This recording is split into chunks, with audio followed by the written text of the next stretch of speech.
Are news తెలుగుకి స్వాగతం. ఈరోజు వార్తల్లోని ముఖ్యాంశాలు. కర్నూలు జిల్లా రన్నింగ్ బస్సులో ఒక్కసారిగా చెలరేగిన మంటలు, తప్పిన పెను ప్రమాదం. కర్నూలు జిల్లా గోనెగండ్ల సమీపంలో పెను ప్రమాదం తప్పింది. ఎమ్మిగనూరు నుండి కర్నూలుకు 50 మంది ప్రయాణికులతో వెళుతున్న ఆర్టీసీ బస్సులో ఒక్కసారిగా మంటలు చెలరేగాయి. బస్సు ఇంజిన్ దగ్గర పొగలతో పాటు మంటలు వ్యాపించాయి. మంటలను గమనించిన బస్సు డ్రైవర్ అప్రమత్తమై వెంటనే బస్సును పక్కకు ఆపి ప్రయాణికులందరినీ బస్సులోంచి కిందకి దింపారు. ఆ తర్వాత బస్సులోని మంటలను ఆర్పేందుకు ప్రయత్నించారు.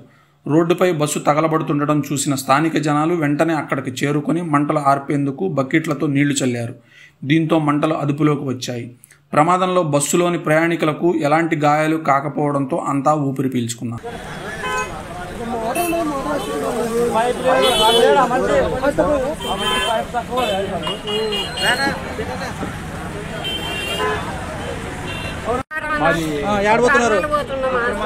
ఏమైందమ్మా?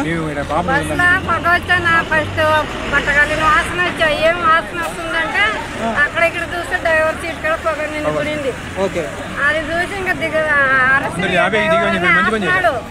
ఆపినాక అందరు దిగండి అమ్మ తొందర అంటే అందరు పిల్లలు ఎవరికేం ప్రమాదం లేదు, ఎవరికేం కాలేదు. సురక్షితంగా ఉన్నారు అందరూ. అందరు బాగున్నాం.